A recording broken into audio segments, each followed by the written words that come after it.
Après 15 ans de ralentissement de l'entretien routier dû à l'insuffisance des ressources et au dysfonctionnement, les routes de l'archipel se sont dégradées. Pourtant, sans les routes, le développement économique paraît compromis. Le gouvernement comorien s'est engagé à doter le pays d'un réseau routier de qualité.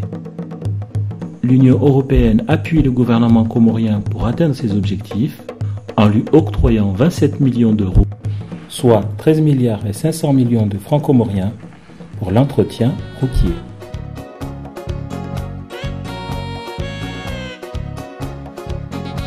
Le réseau routier de l'Union des Comores est d'environ 800 km, de la Grande Comore plus de 500 km, à Moélie environ 100 km et en Juan plus de 250 km de route. Les Comores disposent d'un des réseaux routiers les plus denses d'Afrique. Mais ce réseau est délabré. Son délabrement entraîne des répercussions économiques, sociales et sanitaires qui touchent directement la population et, de fait, l'économie des Comores. Pourtant, il est difficile de le refaire à neuf en raison du coût. Le réparer semble être la solution. Le coût au kilomètre pour l'entretien périodique, c'est à peu près 1 500 000 francs comoriens, c'est-à-dire 3 000 € par kilomètre, alors que le coût en réhabilitation, ça varie de 150 millions à 200 millions de kilomètres. On considère que la durée de vie de la route, après construction ou reconstruction, est de l'ordre de 20 à 25 ans.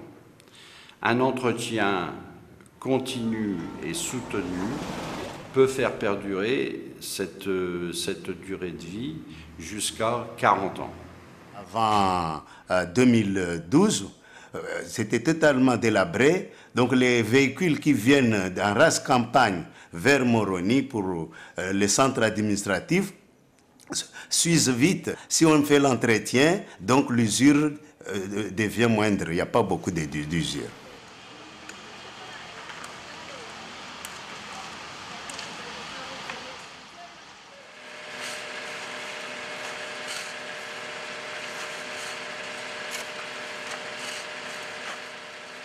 Il y a eu une convention entre le gouvernement comorien et l'Union européenne. On a créé un programme qu'on appelle le programme d'appui pour le développement durable dans les domaines dans le secteur du transport. Quand il y a différentes entités qui s'occupent de la même problématique et qui donc doivent faire face aux mêmes défis, le fait de les avoir tous sous le même toit permet d'avoir une communication agile et permanente. L'Union européenne, au travers du PADDST, a financé cette centralisation. Désormais, tous les acteurs des activités de gestion des routes sont dans des locaux communs.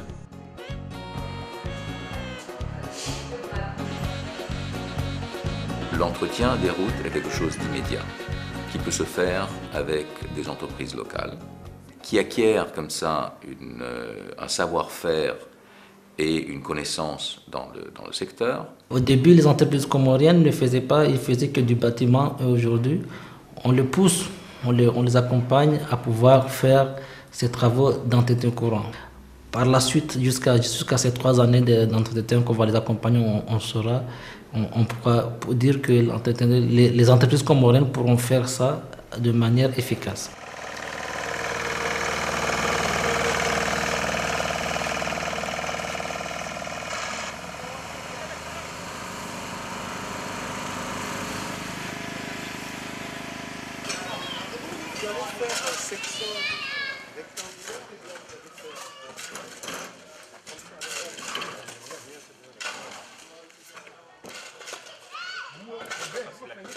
C'est des nouvelles entreprises comoriennes que nous sommes en train de promouvoir.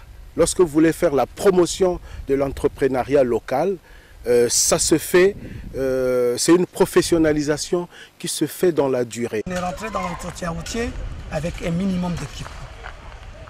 Or, comme l'état de route est tellement délabré qu'il ne faut pas un minimum d'équipement et qu'il faut un maximum d'équipement. L'assistance de l'Union européenne va plus loin que le financement de la réparation des routes. Elle concerne aussi un appui institutionnel. Nos techniciens, nos jeunes ont eu des formations. On a eu 5 jeunes sortant d'école et 3 jeunes qui étaient déjà dans l'entreprise. Donc en tout, on a eu 6-7 formations qui ont été formées par le PPDST. Le PADDST est un programme intégré qui développe des activités autres que les travaux proprement dits. Et en particulier développe ce qu'on appelle des actions d'accompagnement. Les principaux domaines des actions d'accompagnement sont la formation pour les agents des entreprises, des bureaux d'études qui assurent le contrôle des travaux, mais également des services administratifs qui ont en charge des infrastructures.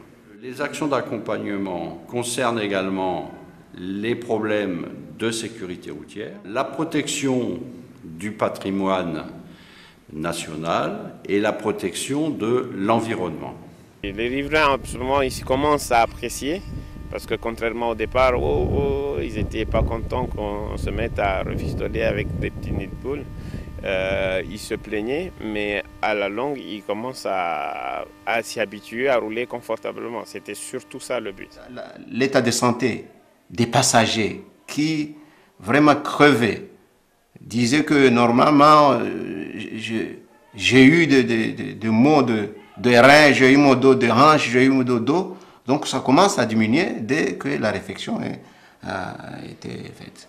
Il y a 12 mois de cela, on avait tous les taxis de la zone que ce soit de Hamamé, que ce soit de Mitsaméouli, parqués.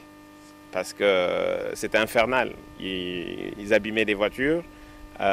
Et puis le seul véhicule qui voulait rouler, il y avait au moins une surcharge d'une dizaine de personnes. Donc la voiture, elle faisait un aller-retour Boroni et c'était fini.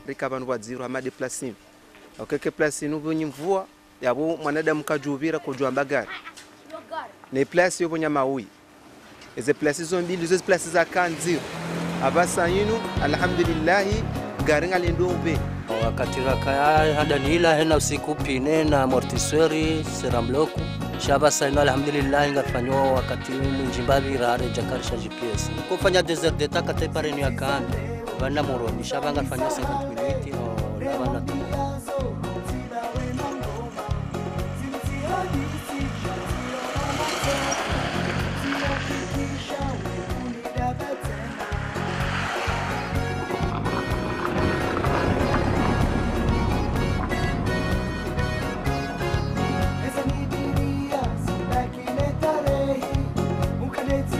Une route bien entretenue a un impact immédiat sur la vie quotidienne des personnes, sur le transport des biens, la réduction des coûts pour les personnes qui utilisent la route. Ce sont des effets absolument immédiats. La réduction des coûts de transport profite aux opérateurs économiques, profite aux professionnels de la route et aux usagers de la route. Elle profite d'une manière générale au développement économique et social du pays. Quand on crée un fonds d'entretien routier de deuxième génération dont les travaux sont privatisés et qu'on doit recruter des bureaux d'études et des entreprises pour exécuter ces travaux et contrôler ces travaux, c'est la diminution bien sûr du chômage. Et là, on a créé et l'emploi. Là où on passe, dans les régions où on est, on ne va pas prendre un ouvrier qui est à 10 ou 5 km, on est obligé de prendre l'ouvrier qui est sur le site. Dans ce chantier PADDST, on a pu créer plus de 60 emplois directs. Donc on a fait des calculs que si j'arrive, j'ai 60 emplois directs, donc ça a pu enrichir, ça a pu donner une richesse à 243 personnes.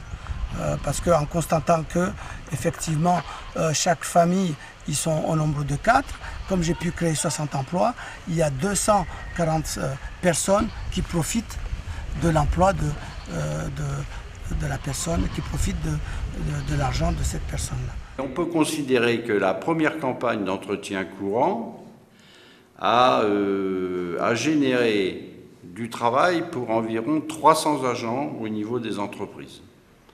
300 agents qui font vivre, on peut considérer, plus de 1000 personnes. Et dans les 2 années futures, on peut considérer que ce personnel mobilisé directement pour l'exécution des travaux pourra représenter plus du double. C'est-à-dire que l'entretien routier comme activité fera vivre plus de 2000 Comoriens. Lorsque les entreprises nationales créent des emplois, c'est quand même pour augmenter le niveau, le niveau de vie des populations. Au-delà des emplois, la privatisation de l'entretien des routes favorise le travail sur le terrain, car les sociétés ont une obligation de résultat. Et c'est ainsi que, malgré les retards, les routes de Mitsameuli, Bangwa, Moya, Miringoni et d'autres sont devenues confortables. Et le projet a un temps bien déterminé puisque c'est durant 1 an. Donc on va compter les mois qui restent actuellement. Et comment on va faire après? L'entretien routier n'est pas une action ponctuelle, elle s'inscrit dans la durée. L'intérêt de l'entretien routier, ce n'est pas de réactiver l'entretien routier pour quelques années, mais la faire perdurer à long terme. Le fonds routier, financé par l'Union des Comores, vient prendre la relève après que l'Union européenne se retire. Donc ça veut dire déjà, il faut avoir déjà à prendre ce rythme pour qu'on puisse sauvegarder à long terme le réseau routier. C'est ça le développement durable. Le FER aujourd'hui participe à hauteur, pour la première année, à hauteur de 30% aux travaux qui seront financés par le PDDST. Donc en deuxième année, c'est 50%, en troisième année, c'est 70% le FER et 30% le PDDST. Et à la fin du PDDST, le FER doit être en mesure de prendre en charge tous les entretiens courants de routiers des Comores. La route est un patrimoine à protéger. Sa valorisation est source d'enrichissement pour les villes et villages des Comores. On arrive à pérenniser le patrimoine routier et on arrive à bien gérer et maîtriser le patrimoine routier. Il y a une nécessité de consacrer une partie des dépenses de la route à l'entretien. Et si on ne le fait pas, on ne peut pas obtenir les objectifs escomptés en matière de rentabilisation des investissements. Le développement des infrastructures a été reconnu comme un des éléments cruciaux de notre coopération avec l'Union des Comores.